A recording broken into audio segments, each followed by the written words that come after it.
Hi, this is Noyan Kolar from Bengal College of Engineering and Technology, ECE department. Today we will perform experiment number 7.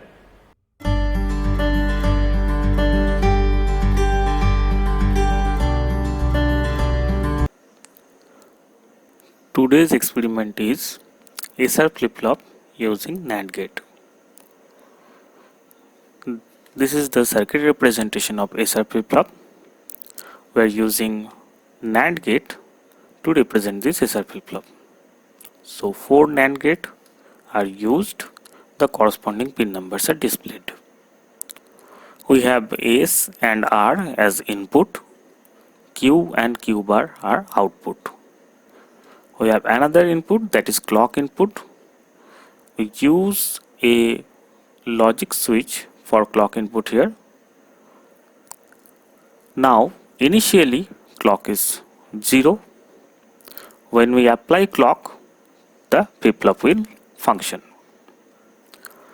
First we look at set and reset condition of SR flip-flop. Set condition is S equal to 1, R equal to 0. So we apply that. So S is 1, R is 0, and we start our simulation. Here we are supposed to get 1 at output Q and 0 at Q bar. So S equal to 1 and R equal to 0. When we apply clock, our Q is 1 and Q bar is 0. Now again we make this clock 0 and check the reset condition, that is S is 0, R is 1. Now at S is 0 and R is 1, when we apply clock, we are supposed to get 0 at Q and 1 at Q bar. So I am applying the clock. So the corresponding output appears, 0 at Q and 1 at Q bar.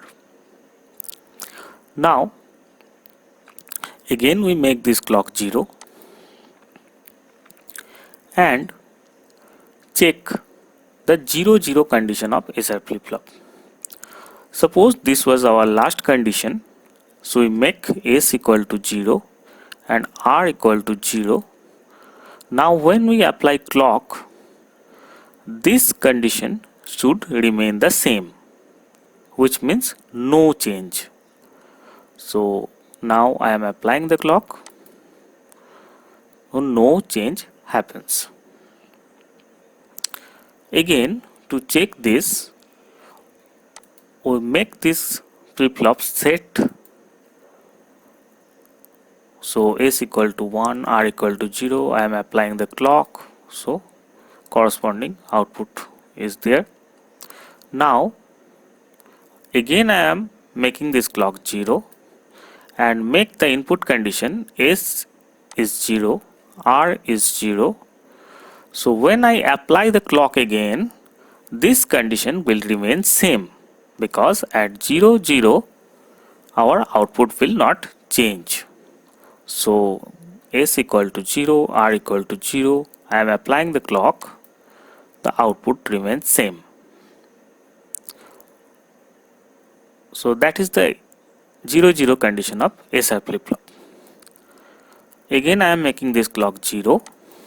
Now we will check 1 condition of SR flip-flop, that is forbidden condition. So when we make S equal to 1 and R equal to 1, both this Q and Q bar wants to get 1, which is a forbidden condition. So just look at this condition, S equal to 1, R equal to 1. When we apply the clock, this 2 output will go for 1. See, so that's what four conditions of our SR flip-flop, that is 0 0, 0 1, 1 0 and 1 1. Our next circuit is D flip-flop. So this is the circuit representation of a D flip-flop by using NAND gate. The circuit is just like SR flip-flop. We just sort S and R input by using a NOT gate. So IC number of NOT gate is 7404. So we are using first NOT gate of that IC. Pin number is displayed here.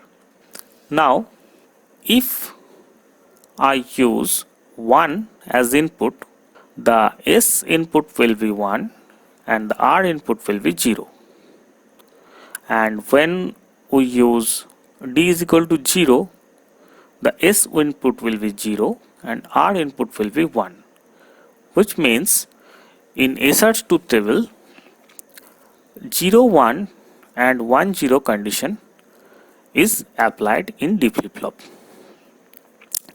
So in D flip-flop, whatever value we put in D input, it is displayed at output, but only after applying the clock.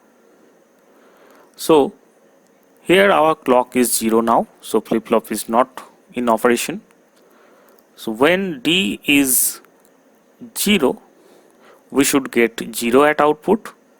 So I just apply clock, so our output is 0 and the Q bar output is 1.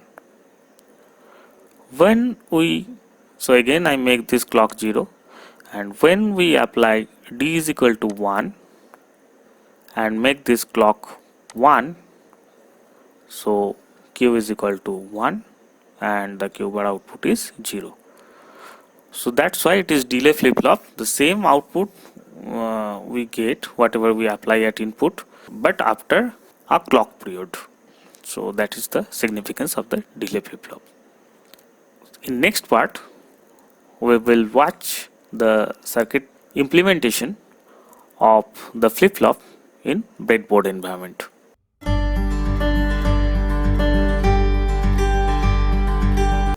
So far we have seen the circuit simulation of a SR flip-flop by using NAND gate. Now I will show you to implement this circuit on a breadboard system step by step.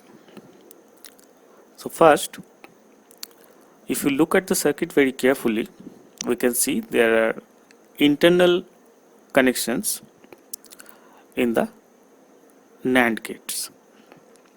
So here we are using a NAND gate IC. As we know, one NAND gate IC 7400 NAND gate IC contains 4 NAND gates, and in this circuit we have 4 NAND gates, so we require only one NAND gate IC. So in this NAND gate IC we can see that 3 and 10 is shorted. So here we have 3 and 10 is shorted. So those who don't know that how to count the pin numbers, so here there is a notch. So every IC we can see there is a notch, and nearest to the notch there is a white dot. Nearest to white dot, this pin, the nearest pin of white dot is pin number 1. So from pin number 1 we start our counting. Now we can count like this: 1 2 3 4 5 6 and 7, then 8 9 10 11 12 13 and 14.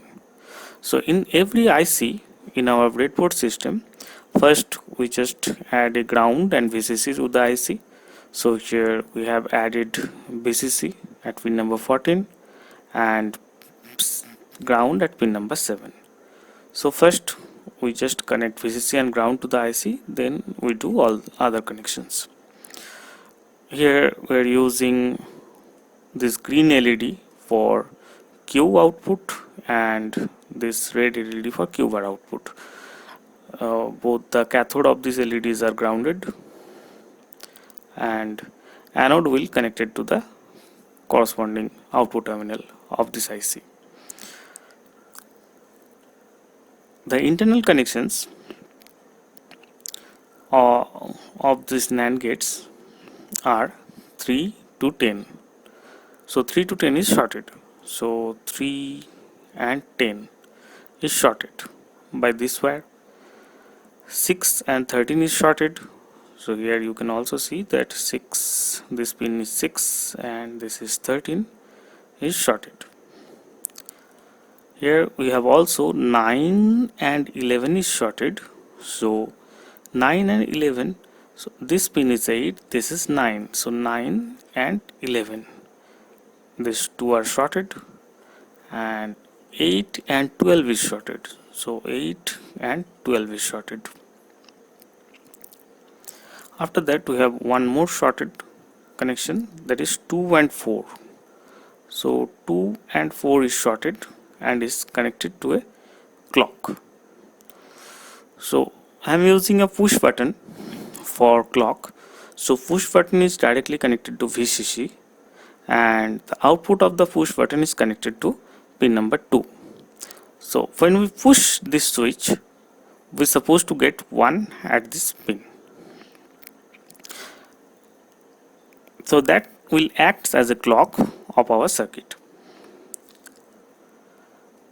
Now we have two input connections, one is S and other is R. So S is at pin number 1, R is at pin number 5. So here I am using this green colored wire as S.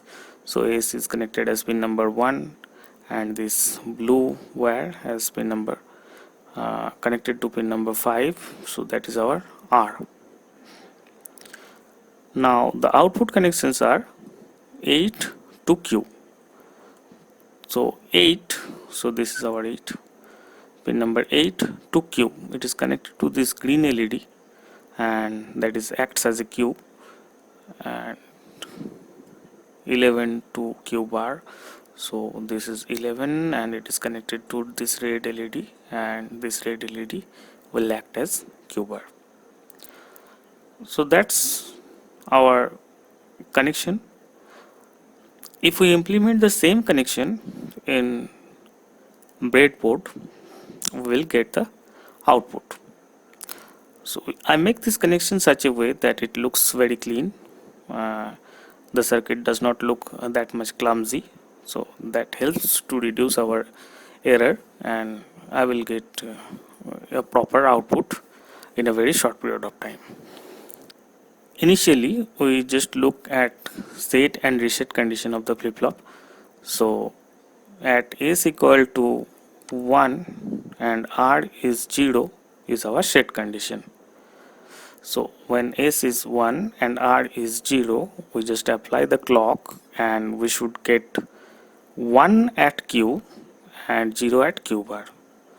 So just apply the clock and here we can see that the green LED glows, which means Q is 1 and Q bar is 0. Again, the reset condition is S equal to 0 and R equal to 1.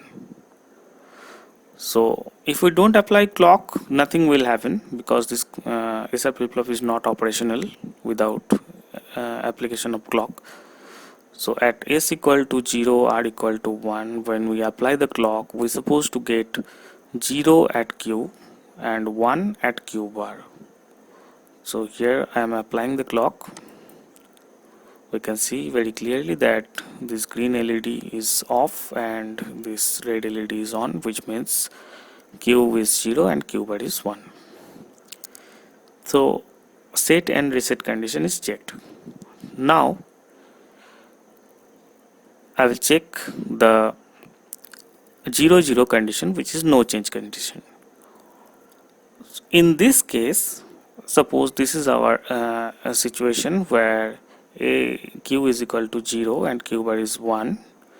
When I make S equal to 0 and R equal to 0 and apply clock, this remains same because S and R is 0 0.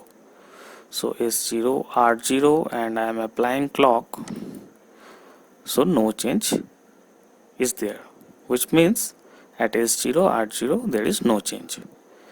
We can see this condition by using or by applying the flip-flop in a set condition. So I just first set this flip-flop, so making S1 R0 and applying clock, which makes this flip-flop set. And then when I make S0 R0 and apply clock, so there is no change, which means in any condition of this flip-flop, when you make S0 and R0 and apply clock, that condition remains same. So it represents the previous state of the flip-flop. Now one more condition is 1-1 condition.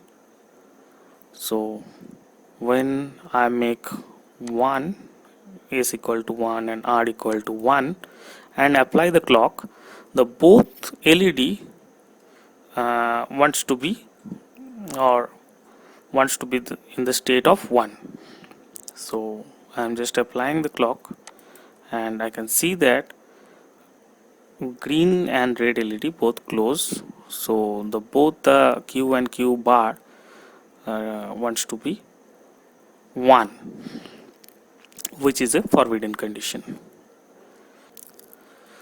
So fourth state of SR flip-flop is checked, which is 0 0 0 1, which is reset condition, 1 0, that is set condition where Q is equal to 1 and Q bar is 0, and 1 1 is a forbidden condition where Q and Q bar both goes 1. So that's how SR flip-flop works. Now I will try to explain a D flip-flop. This is the circuit representation of a D flip-flop. Here circuit is same as SR flip-flop. The little bit change is S and R is shorted through a NOT gate.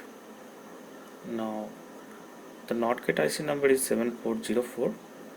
So for that purpose we have a NOT gate here, and the NOT gate is connected to a VCC at pin number 14 and with the ground at pin number 7.